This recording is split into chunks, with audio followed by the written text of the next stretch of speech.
Bonjour mesdames et messieurs, bienvenue à notre traditionnel après-midi de conférence ici à la Souva. Je vous souhaite aussi la bienvenue à tous les professionnels de la santé, à tous les accompagnants, médecins, infirmières, diététiciennes, etc. Et je vais... Ah, c'était pas celui-là, c'est celui-là. Ah, d'accord. Voilà, donc voilà un peu le programme de l'après-midi. Donc vous avez deux conférences avant la pause, donc avec le docteur Jonathan Mudry et le docteur Yann Huignier. Puis la petite pause habituelle avec la visite des stands, que vous avez déjà, j'espère, un petit peu visité tout à l'heure. Et après 16 heures, deux autres conférences avec la doctoresse Elena González Rodriguez du CHUV et la doctoresse Gabriela Arnold-Kunz. Ensuite, un témoignage de notre ancien président, Arnold, qui va vous parler un peu de toute sa vie de diabétique.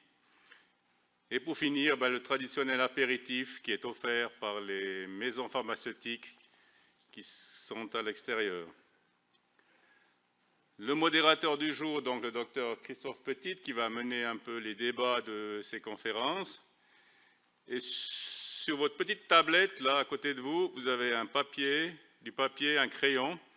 Et on va vous demander d'y écrire les questions que vous avez pendant ces conférences, qui seront à la fin de l'après-midi. Les gens qui sont interpellés vont y répondre, parce que comme ça, c'est un peu plus, comment je dirais, intime, on peut dire ça. Voilà, donc le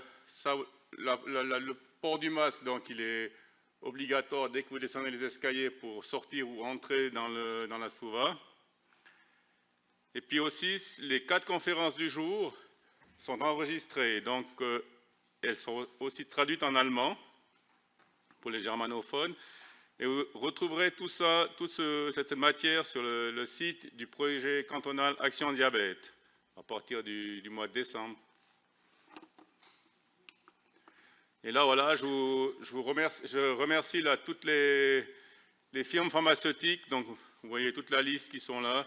Certaines d'entre elles ne sont malheureusement pas là parce que ils ont des restrictions budgétaires pour ce genre de déplacement. Mais toutes ces maisons pharmaceutiques sponsorisent cette journée. Voilà, maintenant je vais passer la parole à notre chef de projet Action Diabète qui va vous parler de l'application valaisanne gratuite pour le diabète. Voilà. Je passe la parole à Madeleine.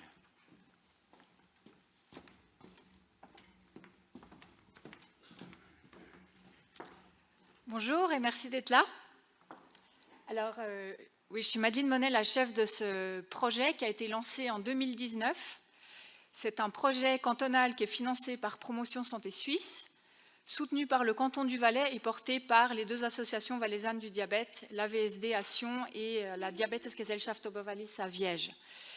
Et le projet Action Diabète a pour vocation, il suit 3 axes. Il a pour vocation d'améliorer la qualité de vie et l'autonomie des patients, de favoriser le réseau interprofessionnel autour des patients et aussi, globalement, à terme, de limiter le risque de complications liées au diabète. Donc, dans cet objectif, il y a plusieurs actions et démarches qui sont menées. Vous avez peut-être aussi entendu parler de la campagne de prévention, information, dépistage du mois de septembre. Et dans ce cadre, on a notamment lancé un certain nombre d'outils, dont l'application Diabap qu'on vous présente ici et dont vous avez peut-être déjà entendu parler. Donc, on encourage vivement les patients qui disposent d'un smartphone à l'installer et à l'utiliser. On a une équipe technique chez notre développeur qui est à votre disposition pour l'installer ou si vous accompagnez dans la mise en place ou s'il y a des questions ou des problèmes. Je précise qu'en ce moment, on traverse un problème technique qui est en train d'être résolu. Je serai derrière, juste après et pendant la pause, avec des informations si vous voulez la télécharger ou poser des questions. Donc, n'hésitez pas à revenir vers moi.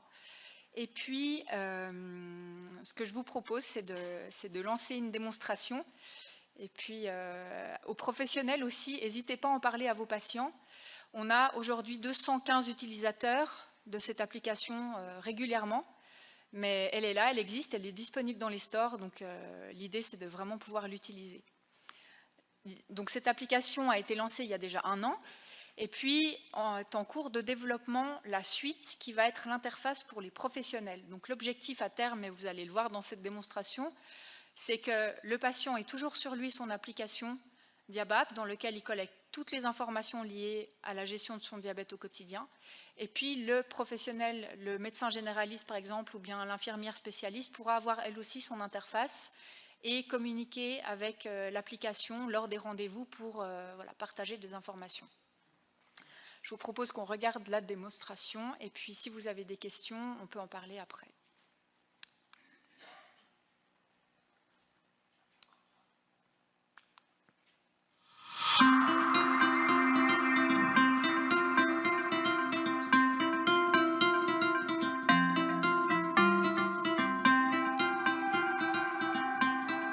Donc voilà, c'est une application valaisanne, gratuite. Ah, qu'est-ce que j'ai fait, pardon. Voilà. Donc c'est une application qui a été faite pour les Valaisans, qui est gratuite et dont les données sont hébergées aussi en Suisse. Toutes les données collectées sont absolument sécurisées et confidentielles. Et puis c'est une application qui a été conçue avec les professionnels et les patients, pour les patients. L'intérêt, c'est pour le patient d'organiser toutes les informations liées au suivi de son diabète, ce qui permet, quand il va par exemple au rendez-vous chez le médecin, de montrer les informations à jour dans une timeline. Donc ça permet un suivi simplifié, ça permet de visualiser de manière très claire les différentes mesures, et puis ça permet d'échanger de manière beaucoup plus simple, par exemple quand on voit un podologue ou le généraliste, en lui montrant la timeline, ça permet aux professionnels de voir directement où vous en êtes. L'intérêt aussi pour le professionnel, c'est que vous pouvez générer un rapport sur, par exemple, un soin de pied qui a été effectué ou bien une timeline générale et de le partager avec votre médecin traitant.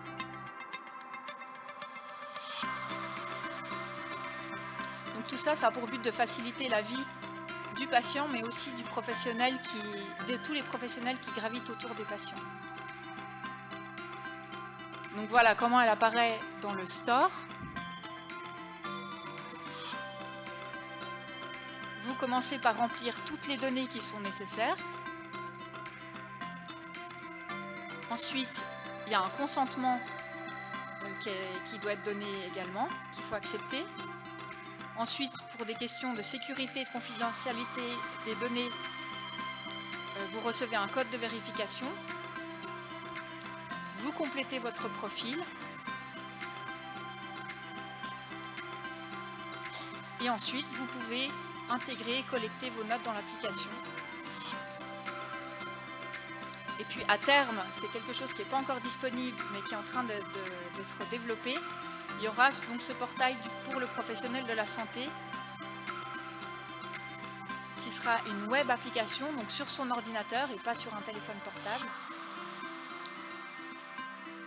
Et là, le professionnel pourra valider son compte et puis ensuite communiquer directement avec l'application du patient sur demande du professionnel de la santé. Donc concrètement, un médecin pourra envoyer une demande de partage d'un rapport, par exemple des soins de pied, à son patient pendant une consultation. Il le recevra directement sur son ordinateur en format PDF et de manière sécurisée, ce qui est très important.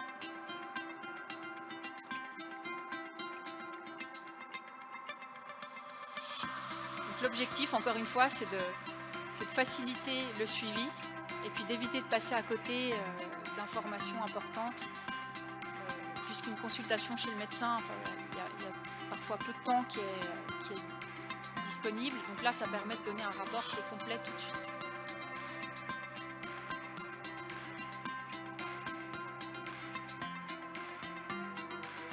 Et le professionnel de la santé, le médecin traitant, pourra également rédiger un rapport et l'envoyer, le transmettre dans l'application du patient. Voilà, là c'était un cas pratique, un exemple, avec avec un médecin qui demande à son patient Hugo un rendez-vous. Donc on voit que le patient il reçoit une demande de partage d'informations de son médecin et ensuite il doit accepter.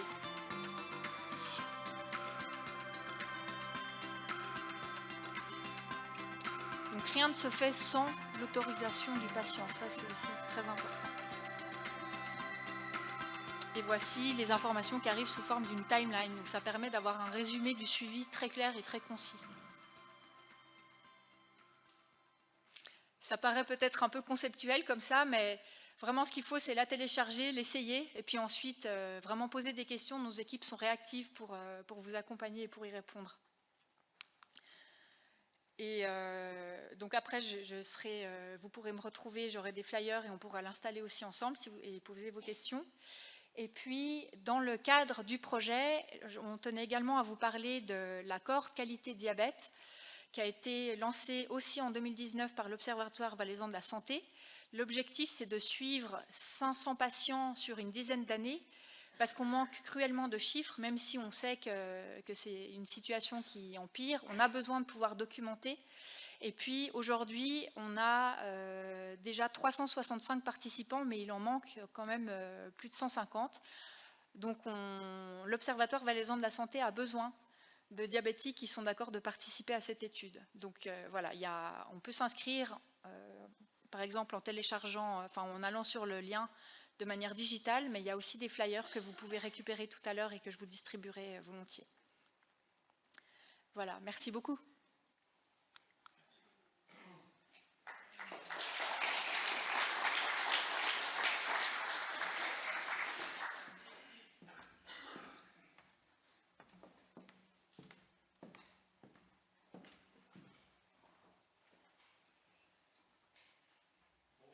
Tout le monde, merci de votre fidélité à nos rencontres annuelles. Je tiens à remercier bien sûr les membres du comité de l'Association valaisanne du diabète qui organise toutes ces journées. Alors on vous a concocté comme chaque année un petit programme. Si vous avez des sujets qui vous intéressent, n'hésitez pas à nous dire pour les prochaines années. On va commencer par